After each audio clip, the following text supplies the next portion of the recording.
It's Pro Hunter here, and I'm back with another reaction episode. Also, I am also known as Mujtaba Umar in YouTube, and I'm telling you all this because it's gonna be relevant later on. Because you all see me, I'm pretty active on Discord, and I'm also pretty active on YouTube, so that you recognize me. If you see the name Mujtaba Umar, you'll recognize me as Pro Hunter. So I'm telling you that because I'm pretty active over there. You all recognize me right away. You won't be asking if Pro Hunter and me are different people. We're not. We're the same person. I just use different usernames for different social media platforms. Rarely do I ever use the same username. And as for this episode, this one thumbnail alone has me asking so many questions. Who are these people? They're wearing different clothes, so I can imagine that they're part of a different cult. They all look like wizards though. And yeah, so basically you can see I think these two people that are in tears are holding hands. There are a couple who are being forced to break up. The title of this episode said Forbidden Love, so I can imagine that this is love between children of two enemies. So there's this old guy over there and the other guy over there with black scars on his eyes with a pink glowing aura. I've seen this guy before. I've seen him in Craftonix's thumbnail. He's basically relevant to the episode. You're all gonna find out a lot about him too. And there are also plenty of other questions I had that I asked in the Discord server. Craftonix answered all of them. There are plenty more I have, but if I ask too many questions, I'm gonna pass out. I need my energy tomorrow after all. And yeah, I'm gonna get into this episode. There's also another thing. There's an aftermath of this story that I'm gonna discuss with you later on because even for me, this whole story of this episode kind of went over my head. I'm gonna try to explain it as best as I can.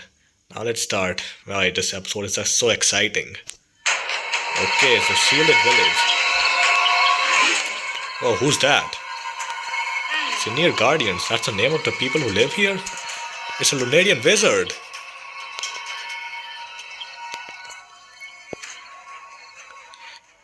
Wait, let me think. Voice impressions. Oh yeah, why am I thinking? It's pretty simple. It is the same Lunarian again, Master. What shall we do? We will trust our shields and wait. Tell everyone to stay in their houses. Bruh, check out my old voice. Hopefully she will give up again. Probably not the best old man voice impression, lol. There is nothing we can solve with peace and calmness. Bruh, that's not how you solve problems. Alright, master, I will tell everyone. That's not how you solve all the problems though. You need to use violence sometimes. Whoa! Yo, that's a really powerful attack with just one hand. Whoa. Please stay strong, my people. Oh no, our son is still outside the shield. Oh crap. Damn, I hope he doesn't get killed. Those Lunarian wizards are pretty ruthless. Mom, Dad, tell them to let me inside. Please, I'm scared. Oh no, poor boy. What were you thinking? Why are you outside? Oh no, she looks pretty ruthless. Who is she anyway? Really powerful Lunarian wizard and she glowing. She's looking like she's about to cause a lot of destruction. Oh no, oh crap. Oh, that's not good. She noticed the boy. Oh no, you leave him alone. You don't hurt him. Leave him out of this. Oh no, hey, leave him alone. What did he do to deserve anything? Oh crap, this is really bad. Please don't hurt me. Oh, don't you dare do anything. Oh, come on. He's just a little kid. Why do you gotta hurt him? Wait, she spared him? Wow, what the heck was that? I saw a green arrow. What the heck was that? So confused right now. Pacifist use an attack. I guess you have an enemy now. Someone's not a pacifist in here. Someone's keeping secrets. Bruh, but just one attack knocked her out. Damn, that's a pretty powerful attack to do that. Okay, so this person. Oh yeah, now you can see her more clearly. She was wearing a robe before, so you couldn't see her hair before. But she looks a lot like Ninja Girl. I know that's not Ninja Girl, obviously. This is not her, but this looks like her mom. And who was the person who shot her down? If she's saying that these senior guardians are pacifist, then who was the other person? Maybe a protector of the village. I find it hard to believe that they refuse to fight when it's necessary. Sometimes, like, come on, someone's attacking your village and you're just gonna sit there do nothing. You're not like, yeah, I'm gonna solve this with peace. No, peace is not always an option. Sometimes you got to fight. Violence is not the answer. It's the solution. No injuries. Someone healed you.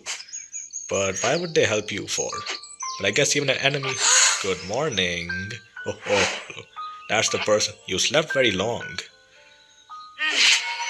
Nah, nah, that's not how we behave here. Nice. Is that how you thank me for healing you? How cruel. Look at her. So stubborn. Two enemies. Two sworn enemies. I am the prince of the senior guardians of peace. Also the same guy who took you down. Oh, that was you. Nice shot, bro. Look at her. Keep going if you want to blow yourself up. Press with magic.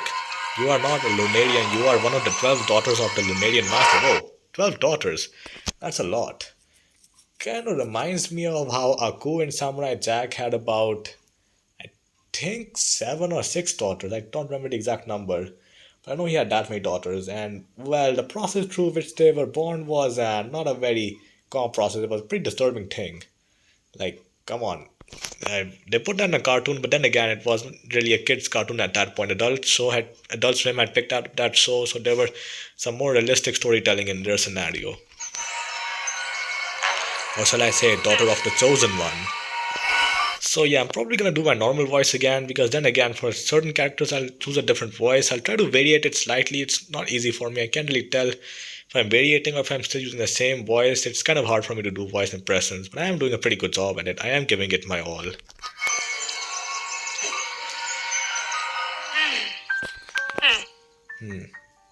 He is not very happy. I always question myself, why would the daughter of the Lunarian master attack our kingdom alone? Yeah, I'm wondering why. Where were the rest of them? After thinking a long time, I thought maybe she wants to prove something to the other Lunarians. I wonder what this is all about. There's more to this. Dang, do you really hate people that much? Well, maybe it is your father who you want to make happy. You know how precious our master is to your father.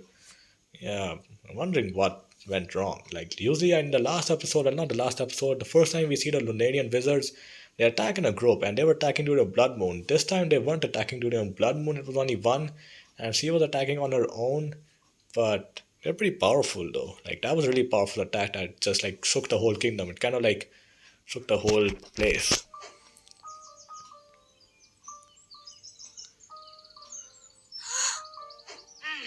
I can't wait to see what happens next.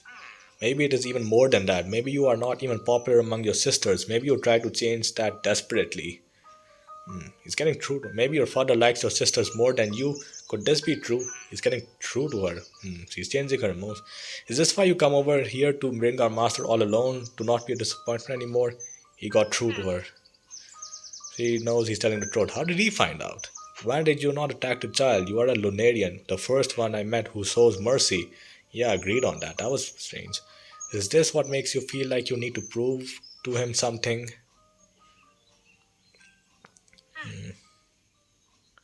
He knows a lot about Lunarian wizards. I know more about you than you think, but you are not ready to talk yet. How do you know so much?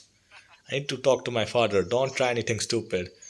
She's gonna try something stupid. I know it.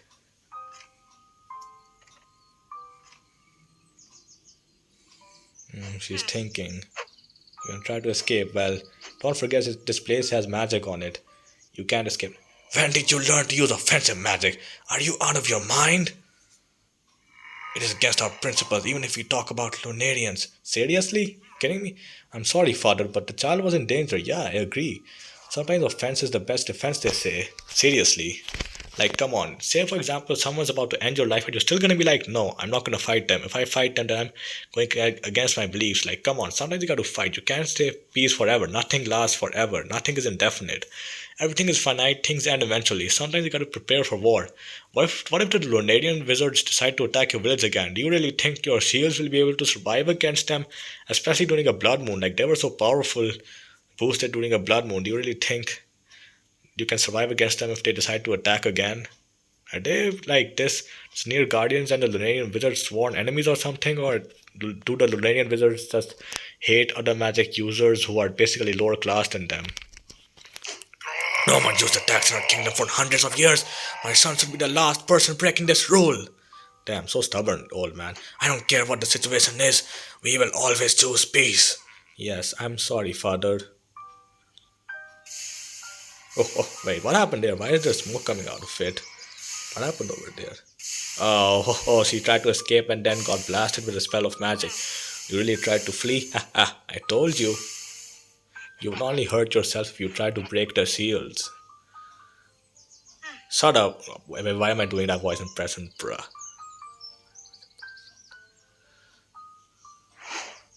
Hold still. I got this. Healing magic. Wait, Ninja Girl has healing magic. They really are her parents. She inherited that. As good as new. Why would a pretty face like this look so evil? You should smile more often. This evil look doesn't fit you after all. She's a tsundere. She's blushing. He got true to her. He has riz. So near guardians of peace never lie. I brought you something to eat, by the way. Sorry, we only have vegan food. Peaceful people. Vegetarians too. Vegan.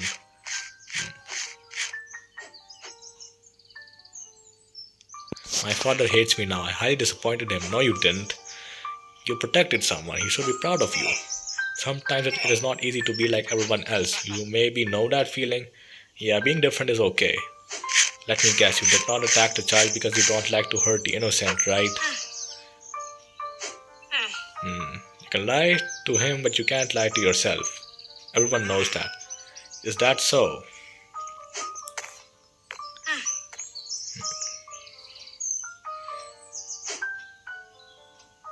Come on, attack me. I'm looking away. No shields. Oh, what's he doing? You're getting to be bold, bros. He's gonna blow up the whole house. He knows. She may be a tsundere. It is your time to prove me wrong. It's kind of like a tsundere you see in mangas and animes. Then again, she's like not really gonna trust anyone. She's been taught a lot of wrong things. She's been brainwashed since birth. Oh, now she's upset. She doesn't want any of this, but she doesn't have a choice. She's been forced into this life.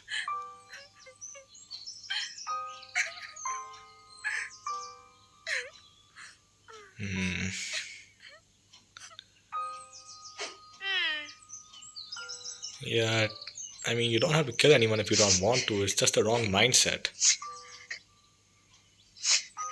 What kind of mindset is that? Hurting people doesn't make you strong. No, that's a wrong mindset. They're brainwashing you. Just like how Asi's mother, Asi, who's by the way one of the daughters of Haku, Asi and her sister were brainwashed by those women who are basically the member of a cult who worship Aku. It's kind of like the same thing over here. I wonder if this is like some kind of inspiration from Samurai Jack, which by the way was a pretty good show. It's too bad that I never got to watch all of it. I did watch certain episodes, parts of episodes on YouTube, but I wonder if this was inspired from that. Like it seems pretty similar to that kind of situation. Like their brain was since birth to believe that Lunarians are on the top of the world, that they're only strong if they're willing to kill innocent people, just and kill anyone who they regard as weaker than them, below them. The moon is a pretty beautiful thing, especially a full moon. Oh, he's blushing. Dang. This is the most beautiful thing I've ever heard from a Lunarian. Yeah, that was pretty hard. Tugged at my heartstrings. I wished all of them were like you. Oh. Well, you are pretty good at using magic. They're falling in love. I think there is no Lunarian better than you. Yeah, you both are good people. You may be different, but that's okay. At this day, a forbidden love slowly developed. It was the first time that a Lunarian fell in love with someone who is not one of them. Both sides were totally disgusted by their relationship, so the lovers had to flee and hide for 2 years. That sucks. But then they finally got caught. Oh no, no, I don't imagine that's gonna end well. The Lunarian Wizard headquarters. Where have you been? Wait, let me think. How do I do his voice impression? I know I said I would be using my normal voice for pretty much everyone else, but for the characters who are a bit more relevant to the plot, like obviously the bandits and hunters, I have my own set of voices for them. For Noob as well, I mean Bob. For him, he's pretty relevant to the plot. I'm gonna try to think of a voice. Let me think. Where have you been? I was such. It's all. Wait. Let me go back.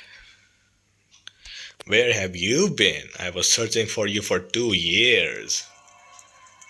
It's alright, you don't need to speak. I know exactly what you have done. You are a disgrace to our whole race. How dare you fall in love with a subhuman? The chosen one, gifted with special and unique Lunarian powers. Yep, that's the guy I was talking about. That's the guy in Craftonix's profile picture. He looks pretty evil though. And I don't know if those are scars or is that really like some kind of makeup or something, some mascara or something. And I see some red flames and some pretty crazy stuff. Some like purple glowing stones. Yeah, there's some pretty powerful magic going on right over here, that's for sure.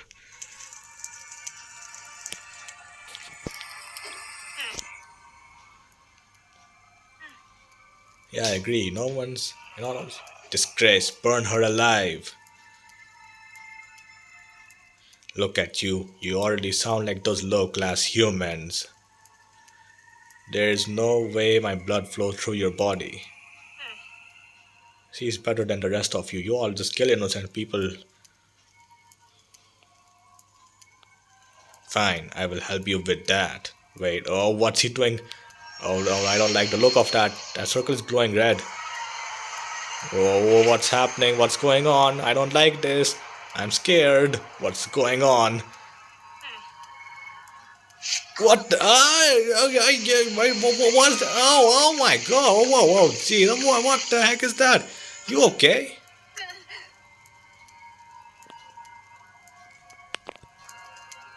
What did you do to her? You killed her?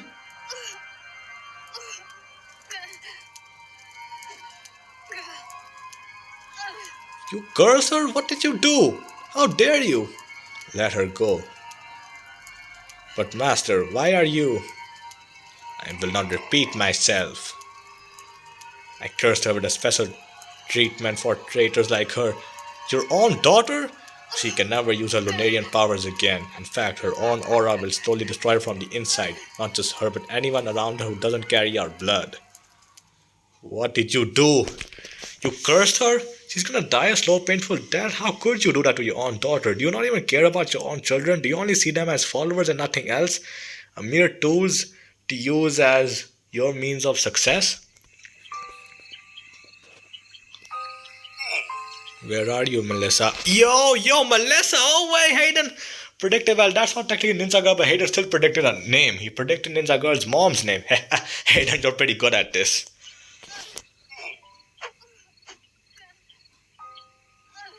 Oh my god, she's not looking so good. She's slowly dying. The aura inside of her is killing her. Melissa, hold on. I'm coming. Yeah, hurry up. Do something. Heal her. A curse? What are you talking about? Oh no. You. No, he has to help you.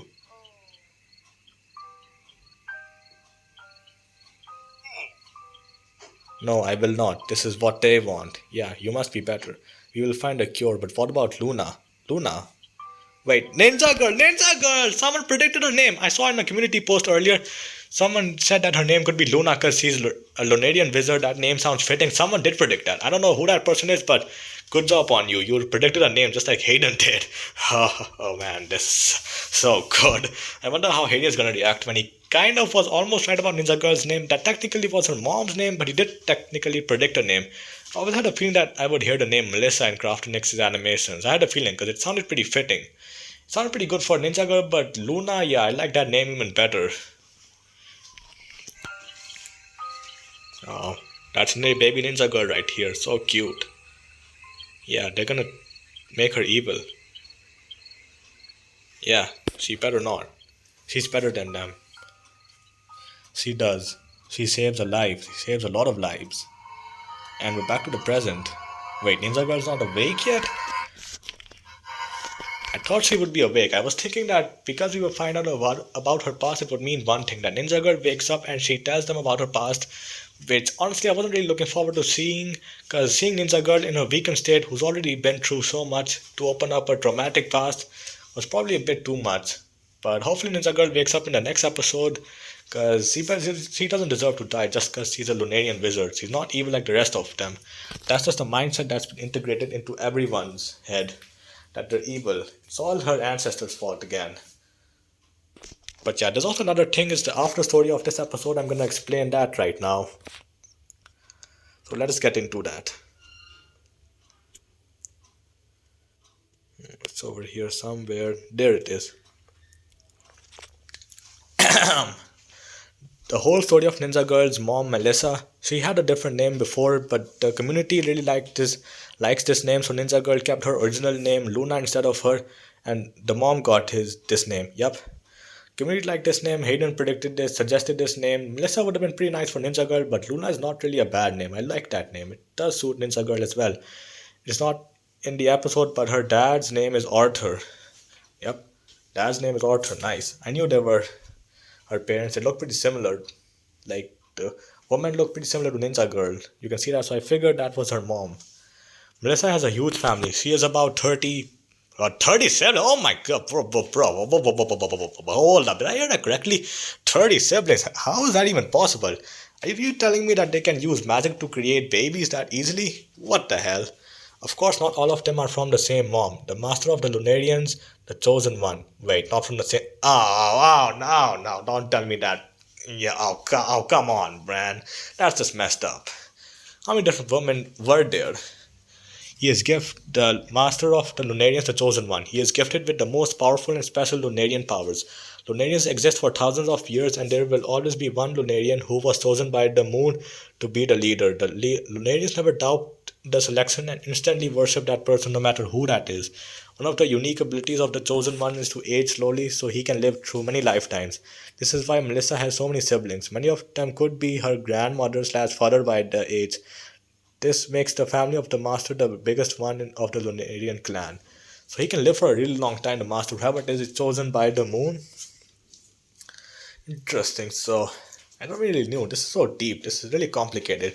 So from what I understand, there's one person in the whole cult that is chosen to be the leader. He's chosen by the moon.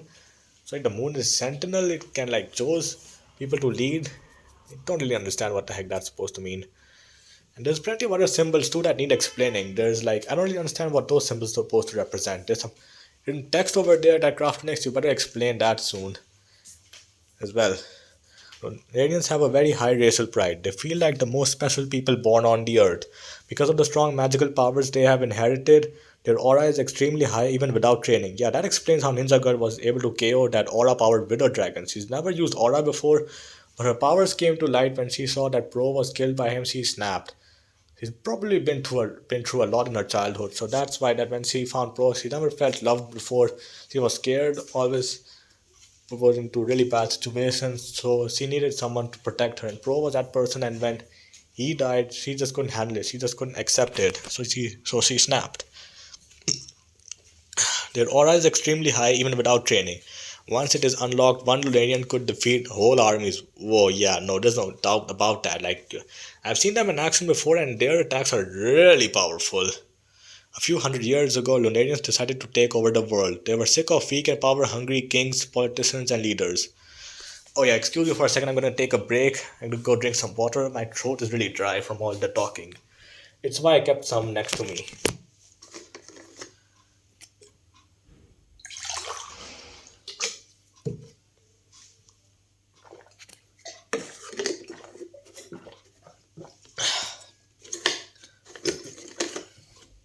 Oh, yeah, anyway, back where was I? Yeah. So, they don't like kings, politicians, and leaders because they think that they're too weak. Well, they kind of partially do have a point because, like, if like for example you decide to make an inexperienced person a leader, knowing that they're inexperienced and they're not capable of it, and that person just becomes a leader through connections, through money, through bribery, through some unlawful methods, well, then they have a point over there, but not always. So the left continent is more modern, the right one stays medieval.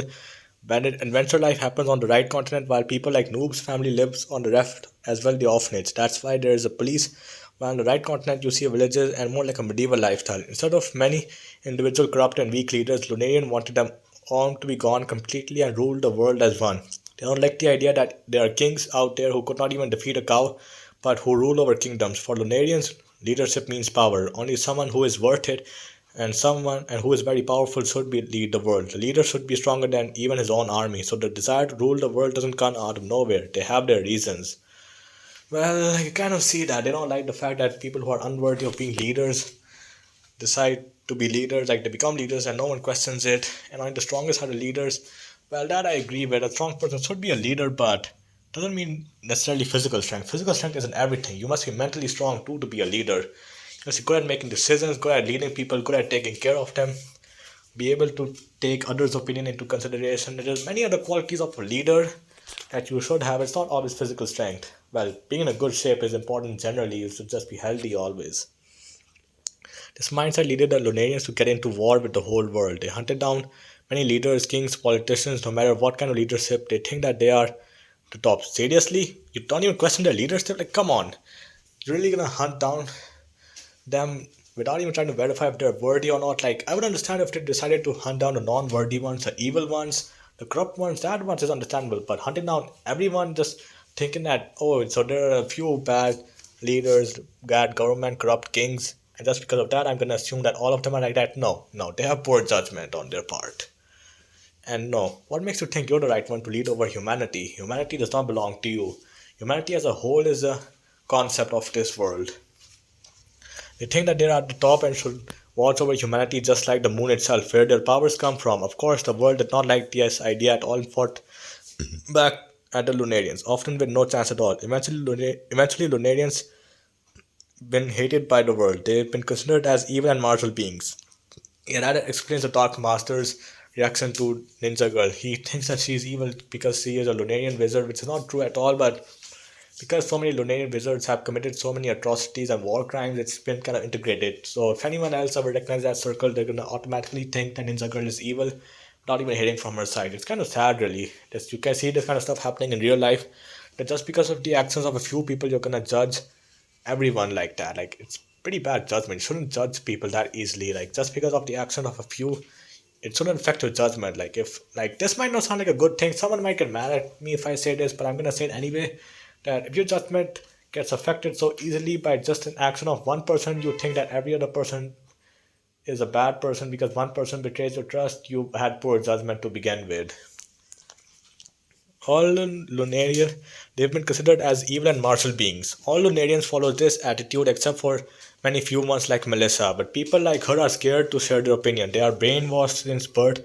This attitude to speaking, so speaking against it is like a death wish. Melissa's father noticed that she was too nice. She became a disappointment to her father. All she wanted is to make her father proud. She thought something is wrong with her. She considered herself to be just too weak. Being nice means too weak. This is what Lunarians thought. So Melissa tried desperately to make things right. Yeah, see, this is what happens when you force a mindset. People are too scared to share their opinion. You're entitled to your own opinions, but not entitled to shove them down other people's throat. It's okay to be different, but they weren't just weren't accepting. They were too power hungry. I mean, the Lenians were pretty delusional too. Like they thought they were doing good, but in the reality is they're just really power hungry. They just want all the power for themselves. The Sinead Guardians at the Peace are a wizards clan who almost live a complete opposite lifestyle. They want peace in the world and love every sort of living beings. They never use attacks even when they are attacked. What? Seriously? Again with the... Are you just gonna let your whole village be destroyed just because you're saying violence is never an option? No, violence may not be the answer. It's the solution. I said it before and I'll say it again. This clan is also a very long existing clan, and over the decades they've developed very effective shielding and healing magic. Their defense were almost unbreakable. The Lunarians were disgusted by this clan but never considered them as serious opponents because they never fought back and all they ever did was hide behind their shields. Lunarians attempted to get to through their shields but failed. Without the Blood Moon, they cannot pierce through. Oh man, but like, see, here's my point. What if the Lunarian wizards decide to attack the Sneer Guardians during a Blood Moon? And the Sneer Guardians still not gonna fight back? You can't be serious. If you're killed, then who's gonna share your opinion on the world? Your opinion dies with you. Is that really what you want? Think about it this way. They kill you and you die. Your opinion dies with you. Who's gonna bring peace to the world if you're not alive? Think about it this way. Melissa knew this clan never fights back. She saw the perfect opportunity to make her father proud without even having to hurt anybody. She never told anybody that she is raiding the Guardians. Of course, she failed many times, but hoped that by scaring these people, they will give up one day and surrender. Handing over their master would be a highly praised achievement. One annoying clan less on the road to rule the world. Arthur observed her many times and quickly noticed that she is different. Somehow she is not as malicious as Lunarians usually are. She avoided many situations where she could easily hurt someone. If she ever attacked something, then it would was the only very effective shields. Arthur was like Melissa. He did not like the lifestyle of his kingdom. Only hiding behind shields felt annoying to him. Yeah, I can agree. It kind of just sucks that you're like not opening to yourself, not going outside your shields. You can't just hide, shut yourself off forever. You got to go out and explore the world, man.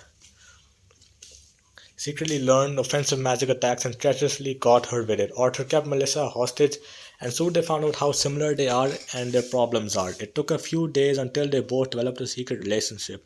That was pretty fast. A few days, and already you both fallen for each other. While it is to be expected, you both are pretty different from your clan.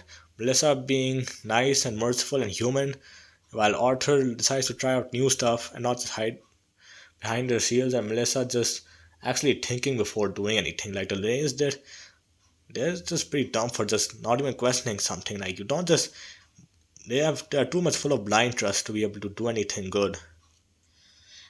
Arthur's father wanted him to get rid of her, kicking her out of the kingdom because it was too dangerous to keep her. Arthur had many different excuses not to do that, which led to his father to become even more angry with him. One day they decided to flee together. It didn't take a long time until both clans knew what was going on. Arthur and Melissa developed a very deep relationship in the meanwhile. She even got pregnant with Luna, but after her birth they made sure that she was hidden very carefully. After 2 years the Lunarians finally were able to find her tracks and ambushed her in the night where she was secretly searching for food. While Arthur looked out for Luna, Melissa was more ideal to go outside since she can fly using her powers and search faster for food. They did not search for Arthur. Interested all they were interested in was Melissa. This is where when her father punished her with the curse. Her father let her go because he wanted her to live in complete isolation. Her father never found out about Luna. Once she was banished, he lost complete interest in her. After all, she had no Lunarian powers anymore. In fact, her own aura worked as poison in her body. Luna was never affected since she has real Lunarian blood inside of her. I'm really confused. So, like, how does the curse work? So, basically, he said that she can't use her powers and that her own aura will work against her like a poison, and that anyone else who does not have Lunarian blood will get affected. So, like, does that mean that nearby people will also get affected by the aura? Or like, does that mean like if she has children but they don't have Lunarian blood in them, they will die off as well? I'm really confused on this part. I need some more explaining on this. Her mother, Luna, her mother wanted to hide her from the others because she knew Luna would be kidnapped and taught their evil ways once they find out. This is the first part of the story. Of course, we will watch an episode in Ninja Girl's childhood where the story continues. This was not the end. Yeah, that was really deep childhood. So basically, we know how her parents met. They were both part of a different cult of magic users. One was focused on peace, the other was focused on violence. One was taking over the world, the other was just really not even considering fighting back. Like, violence and fighting back are two different things. Violence implies that you just mindlessly hurt others, while fighting back means that you're defending yourself, you're sticking up for others, you're protecting others. You don't just protect them by just keeping up shields. You need to learn offensive magic in case it comes to that. This old man is pretty stubborn for not wanting to learn offensive magic. In case a real attack happens, the attackers manage to breach the shield, then what will you do? You'll say, "Oh, peace is an option. Yeah, no, please don't attack us. We're peaceful people. Choose peace, not war," and then you get shot right in the heart. As for this other guy, no. No.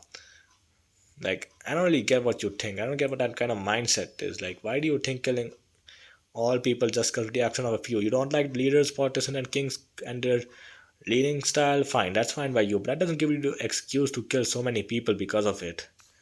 And so both continents have a different kind of lifestyle. It kind of does make sense because I was thinking like, how is it possible that this time set is kind of set in the modern times, but you still have ancient medieval stuff going on?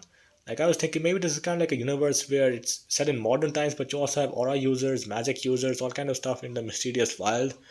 So the left side is a more modern side, the right side is a medieval sided place. It kind of makes sense because if planet adventure life, zombie life, wolf life, any other life animation, most of them took place on the right side, and that makes sense because we only saw villages and really just like traditional stuff, rural areas over there. While for some part of the bandit's childhood, Atreus and Bob were born on the left continent, that makes sense. So I can imagine that not many people on the left side know about Aura, and even if they do, the police probably keep that hidden. And this is basically me talking about the conversation I had in Discord server. The police and anyone else, higher powers, kept that hidden because obviously, if anyone found out about Aura and decided to become criminals, and they mastered Aura, It would be pretty difficult to stop. Aura users are pretty powerful after all. And the people on the right continent, they never accepted modern lifestyle that well. They use glowstone and torches to light the area up. They're not really modern. A few people over there know how to use technology, like Dr. Fusion. Wait, I mean Dr. Crazy La. He knows how to use it. He and Mafia Rat were born on the left continent, but they traveled to the right continent for their reasons. Mafia Rat, I imagine he's looking for more power.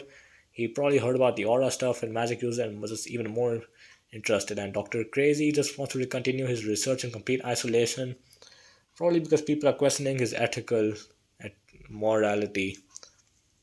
And for bandits, I don't know if they're ever used to a modern lifestyle. I was always thinking that they become adults, they can turn their life around. Why are they still bandits? So couldn't they get a job instead of doing raids? But then again, they're living in a medieval style place where if you're not really part of a village, a city, or a kingdom, then there's not really any job options you have. Oh wow, half an hour. Damn, I didn't even realize I've been recording for this long. But yeah, so they didn't really have a job option, so that's why they rate stuff. It's not like they can really like work from home as a freelancer or something. They don't even have a computer. I doubt there would be any internet signals over there anyway, and they probably don't even know how to use a PC. And there's still some technology over there too. Like those villagers from Village Life, when bandits were still evil, when they were still raiding stuff, like they built mecha golems. Then there's the Aura Master who has Aura technology. So I imagine he probably knows about a bit about modern lifestyle, but probably lives somewhere, probably just like born on the right continent. And from what I heard from Craftonix, Pro was technically born on the right side, that's where his home village was, but the old woman who found him sent him to the left side because she wanted Pro to have a loving family. The left side was safer too because obviously not a lot of people know about Aura, it's more modern, more security. Because really, in this right side of the continent, there's not really a lot of security. There's not really a police. Law and order are controlled by knights and guardians who guard all the villages around here. So yeah, that's also what happened. I also have an interesting theory about Ninja Girl. I was thinking that she would be a daughter of a king and a queen, and that kingdom was attacked by Lunarians. That's what my theory was on her past anyway. But this is still pretty close to that. Like it's not really royalty or anything, but her parents are still part of her two cults that are sworn enemies of each other. This thumbnail kind of also reminds me of something else. Well, actually, yeah, no, yeah. This thumbnail also reminds me of another scene. This was discontinued life animation, I think, zombie and villager life, where basically there were two kids. There was zombie kid and that villager girl, and her father and a zombie knight. They were both arguing, and zombie and villager girl were like, looking at each other, crying. They were worried about what was gonna happen. Their parents, well, that knight wasn't his father, but that knight and the villager were arguing. It's kind of similar to that scene. But yeah, that was a pretty good reaction. I can't wait for the next episode. I really want to see what happened next. Did Arthur raise Luna all on her own, or did Melissa stick around to see her baby girl grow up at least a little bit? Like, she was dying slowly. I hope Arthur. I think what probably happened was the heartbreaking thing, but Arthur and Melissa stood by each other's side and raised Luna together for as much as he can. Melissa died off first, but then Arthur tried to take care of her, but he then got two second ninja girl had to Luna had to manage all of her stuff on her own. That's why she probably had to steal from the villagers because it's not like there was an orphanage system over there. It was a pretty old lifestyle over there after all. It also explains why the bandits were never caught. Like I was also wondering that how were they able to commit so many crimes and not get caught by the police? But then again, that's how I know. Because the right side isn't really a modern lifestyle. There's not really a much security around over there, so that's why it's pretty. Yeah, there's just a lot to this story. There's just so many things I want to say, but I'm gonna stop right here because any more than that, I'm taking up too much of your time. Probably this whole reaction took a really long time. But yeah, anyway, that's all for now, and I'll see you on the next Planet Adventure Life episode. Peace out.